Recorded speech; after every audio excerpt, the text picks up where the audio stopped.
Hello and welcome back to Old Comic Book Day. I'm your man Mud, and Mud is my middle name. My first name is Kerr, and my last name is Jun. And I'm an old guy, and I like old comics, and I do not like the new stuff. Um, I'm going to review a comic book, an actual one individual comic book. And it is Star Wars number 16 from October of 1978. All right, so I'm going to talk about this a little bit and tell you how I acquired it, talk about it a little bit. This is among my very first comic books. When I was about 7 or 8, my mom took me to Pick and Save, which is now Big Lots. Okay, so Big Lots is a discount store with a lot of, used to be low end junk, but now it's a pretty good store or whatever. But at the time, it was a place to get cheap things for cheap. And they had a spinner rack of comics there, and there are all the kids' coloring books and stuff like that. And they had Whitman sampler packs. So they bundled 3 comic books in one poly bag, sealed up, and then you just pick what you like. And when I went there, they had Star Wars was the only one in, and it was in with Fantastic Four 201 and 202, I believe. And then I also, through my choice and mom's encouragement, she's like, "Oh, get that one too, whatever." I didn't want to get the Tarzan, but she said, "Get it," so I got it, whatever. But I also got Thor, I got Hulk, and I got Captain America, 3 packs for at the time 35-cent cover price.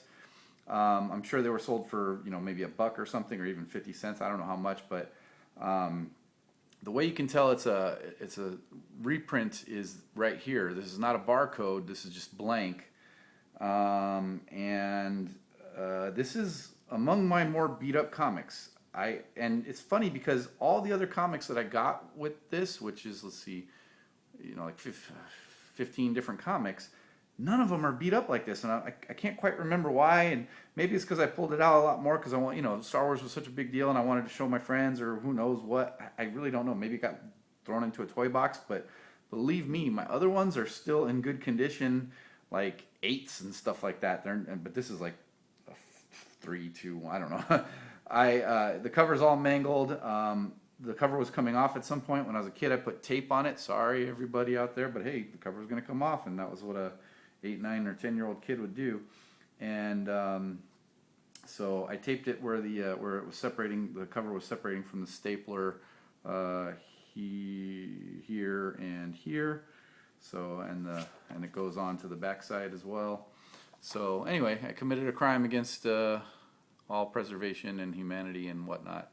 So yeah, but I want to talk about this from the point of view of myself as a 7-year-old when I first read it, having seen Star Wars as a kid, and then playing with the figures, and kids recreate this on the playground and at home and on your front yard, and all these characters, but dang, what the heck is that? Okay, my little brain can't process this. Okay, that's Luke, that's Chewbacca, that's Han Solo, that's C-3PO, there's R2-D2. What the hell is that? Okay, and so let's see. Death and destruction are his tools. The Star Warriors are his targets. The Hunter. Okay, this is a Walt Simonson cover. It's a really good cover. Minus this weird green bunny with super long ears. But that was the first thing that threw me off, and I'm like, okay. And I never heard anybody referred to as the Star Warriors, so I'm reading this, and I can read, but I'm trying to process what I'm seeing. All right, let's look at the inside. Check this out. Bad News Bears go to Japan. All right, so an interior ad there, back when they could actually get other companies and products to advertise in their magazines and make money that way instead of advertising their own stupid garbage that they put out. Yeah, Marvel doesn't. Yeah, they can't get any ad buys. Okay, so long ago in a galaxy far, far away, there exists a state of cosmic civil war. A brave alliance of underground freedom fighters has challenged the tyranny and oppression of the awesome galactic empire. This is their story. Stan Lee presents Star Wars, the greatest space fantasy of all. Back in the day, every Marvel comic had a short little blurb describing who the character was, briefly the origin, briefly the existence or the main trope of the character, and this was great, and this is all you needed basically. Nowadays they put this long synopsis over here, typed it up or on the first page, and it's like to catch you up, the story so far or whatever, and it's like it's done in narrative form when they used to do it in art. And this is not a good example. This book doesn't have a good recap like they did, but anyway. But so this one's written by Archie Goodwin, writer, editor, Walt Simonson and Bob Wyatt, Czech artists, guest artists. And then it says James Shooter, or Jim Shooter, consulting editor. So Jim Shooter took over after, I don't think was he directly after Archie? Well, it doesn't matter, but just go watch a Comic Tropes, on Jim Shooter. But he was the editor-in-chief before, so he's just helping him out, saying consulting editor, because I think he probably was the editor-in-chief at the time. And this is just right around when he becomes the editor-in-chief. If he was already, that's fine. Then he's just consulting because Archie Goodwin's like really good or sharp or whatever. All right, so good opening page, and it's like, hey, this is a handsome, tough guy, fast now. I want a clean sweep, no survivors. And they're, says his name is Valance. He and the band of galactic mercenaries who follow him are bounty hunters. Yet no one here has a price on their head. So this is just indiscriminate killing that he's going on. Now, my 7-year-old brain can't comprehend this. And it's like, oh, she's scared. There's, robots are coming and aliens and stuff like that. And, he just kind of hunts down people, and whether it's a droid, shut up, junk, blasts them, or, they're going down hallways and they're just being mean. Now, at the time, Star Wars was not released on VHS, so, I didn't remember all the super duper violence, and I process it differently when you're a little kid and when you're reading a comic book, but I was like, dang, this guy's really mean. Well, that's not nice. And it was just like, well, I just remember Star Wars being happy where the good guys win and stuff like this. And what's this super violent thing? Okay, but even and I just read this last week, even as a grown-up, it's like, okay, I get it, but like, it gets weird.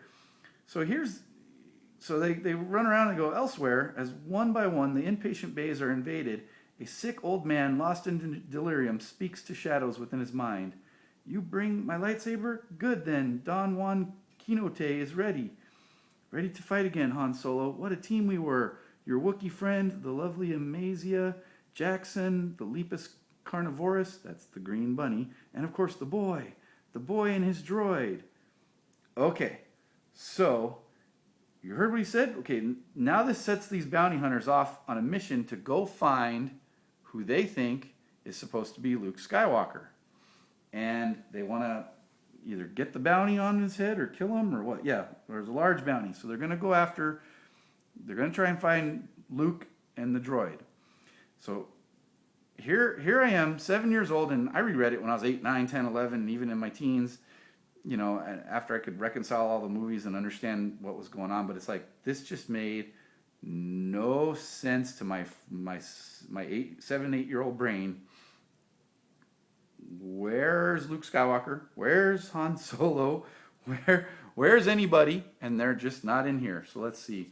Okay, so ads, and I'm gonna do that skipping a few pages thing, so I don't, I'll do that later, like in a space battle or something. All right, so what was his name? Valance, the hunter guy. What's his name again? Valance. Okay, so Valance the hunter. He gets on his ship and they go off, and then later they're going, we're looking for a man-sized meat-eating green rabbit. Should be easiest to find. And here we go. And this is where I'm like, wait, what? Okay, what the? He's goofy looking in the first place. You sure you won't change your mind, Amazia? No thanks, Jack. And here's Jax. And I'm young, so I've never seen, big lingerie clad or bikini clad Star Warrior Barbarella looking gals. My parents had cable, so I did see Barbarella, but what? And I'm like, what? Why would she be wearing dressed like that? All right, she says the high life in these backwater worlds can get pretty low. All over see the refueling, ships refueling, don't get your ears burned. Okay, here's where it's like, she's a cute lady, even if she doesn't have fur. Good. And it's like, he likes her? No. No, alien, stop looking at my human woman. Knock it off. Okay. I don't like alien human miscegenation. Not okay. I didn't like it when alien facehuggers did it to Ripley. I didn't like when the engineer on Galaxy Quest did it with the tentacled creature. I don't like it when Nightwing gets with Starfire. Just no, humans with humans, not humans with aliens. And you stop liking knock it off. All right, so then he gets caught, hung upside down. They start to torture him. This is kind of neat. Like he gets a little brave. He's like, so you see, it's like, wow, these are bad guys. And he's like, blow it out your retro. So he's tough. So it's like, I get to like him a little bit, but only a tiny little bit. And then so he's done for. He's upside down. He's hung. They're torturing him, trying to zap him and get information out of him. And Amazia comes back and saves him. Zap, zap, and shoots everybody. Just a girl who changed her mind about how to spend the evening. What are you talking about, girl? You don't change your mind and go back to hang out with Bunny Man. You put some clothes on. What's wrong with you? All right. And then, here she is right here going, some fun, eh, Fuzzy? Like being back on Aduba 3 with Han and the gang. Amazia, I was getting my ears wilted not to tell him that. Okay, anyway, so and there she is holding his head, and anyway, so and in parts she looks odd, like she looks weird to me. What the hell are these Afro puff pink balls on her shoulders? She's shooting. I don't know. Anyway, so then they get to this planet because they're trying to warn this kid who they're coming after. Valence the Hunter's coming after. Hey, look out, the bad guys are coming for you. So they come down the ramp and they meet him, and I'm like, okay, the boy and his droid? Wait, what? I mean, I know they say his name, Jim, who called himself the Star Killer Kid when he and his robot, and I'm like, wait, what? I'd never really read a comic book based on a movie property or anything, or much as any comics at all. So I'm just lost and confused because I'm like, Star Wars. We're at page 10 and 11 here, and there's no Han Solo, Luke Skywalker, C-3PO, R2-D2, Darth Vader, nothing. None of them. None of the characters, no Obi-Wan Kenobi, no characters from Star Wars are in this Star Wars comic book. You've got to be kidding me. Jim Shooter likes to say, or whoever else is like, or all the other, each comic might be a kid's first comic. This is not a good jumping off comic. No, what the hell's going on? And then I'm looking at this guy and I'm like, wait, okay. Wait, is that Luke Skywalker? Does he have freckles? Who's this blonde chick? He's supposed to like Leia. Like, I am so confused. So, obviously it's a case of mistaken identity. But then here, Walt, man, you drew a pretty girl. She's really looking pretty there. And she's standing next to ugly Rabbit Man again. So it's like, okay, all right, let me see here. So confused. So don't know what's going on. So can't follow the story. So like, okay. So then now here, Valence is thinking about things, and it's like the same hate he felt on first viewing the tape taken from a rebel spy slain by his men. It's an illegal dupe of an Imperial transmission, and details in one-page montage in flashback, not told by one of the own characters.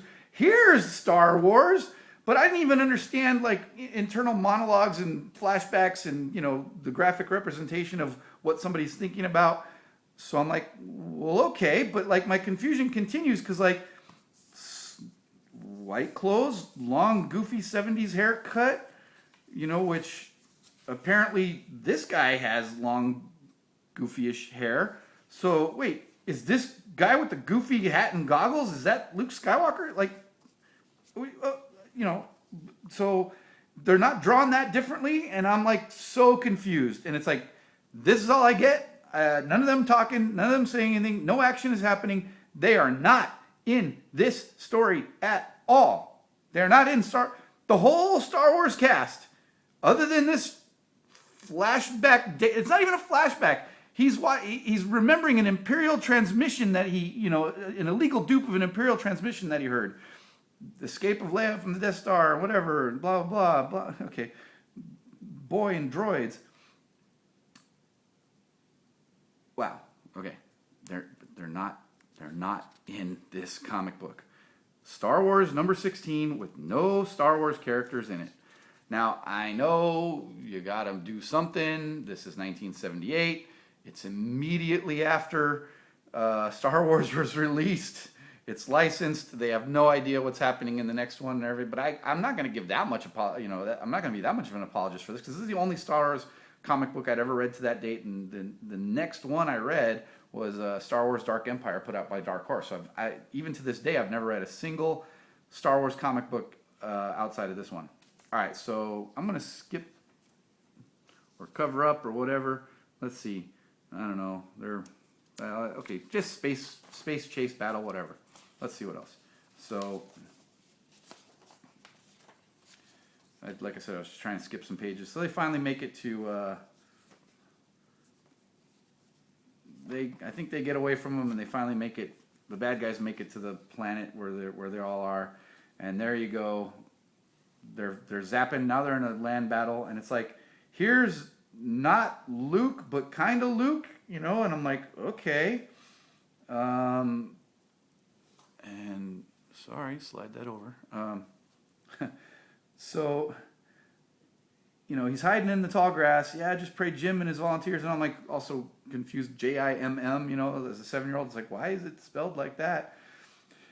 So he says, this is it. Wish Han and Chewbacca were here to take charge, but at least they taught us we could fight for what's ours.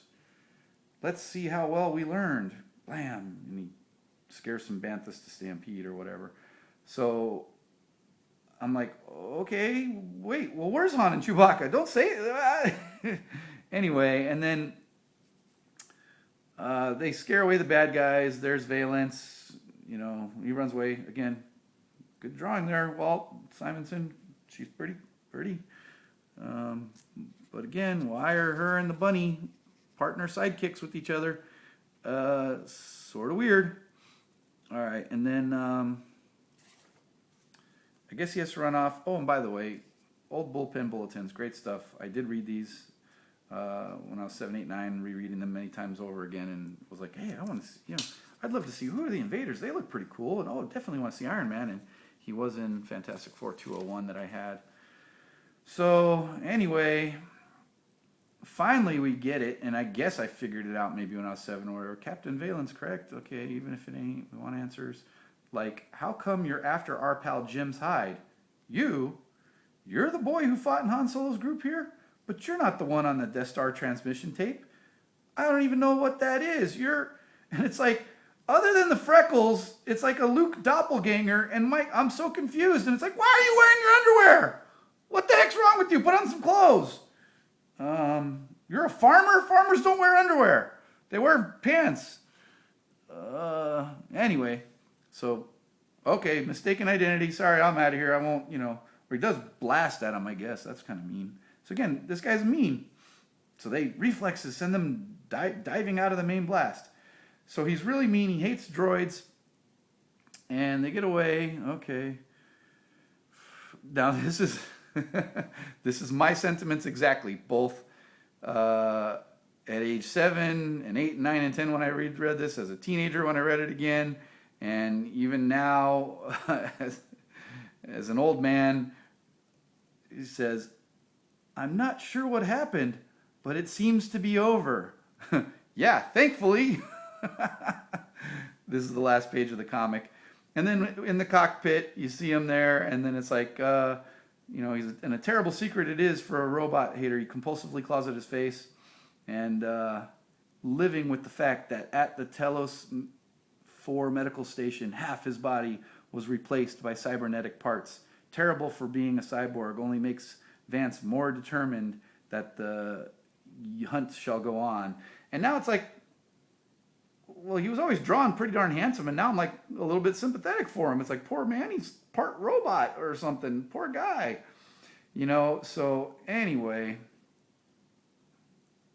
next issue, The Empire Strikes. What the heck did I just read? And even to this day, okay, yes, I get it. It's a comic, it's a common mistaken identity. I guess it's a good story, and if you like Star Wars comic books, I love Star Wars myself. I have all the movies except for 7, 8, 9 because those are not Star Wars.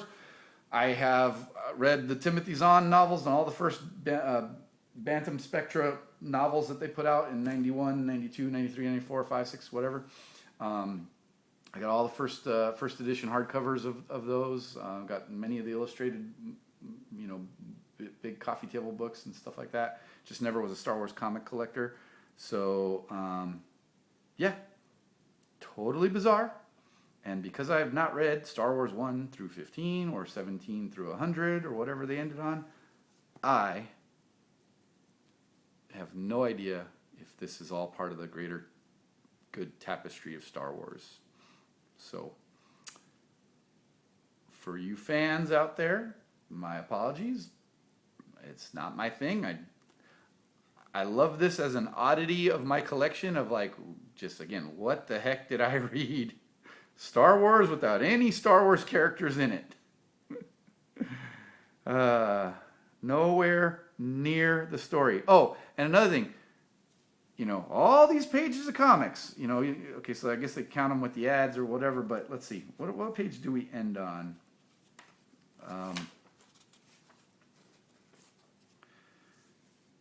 31.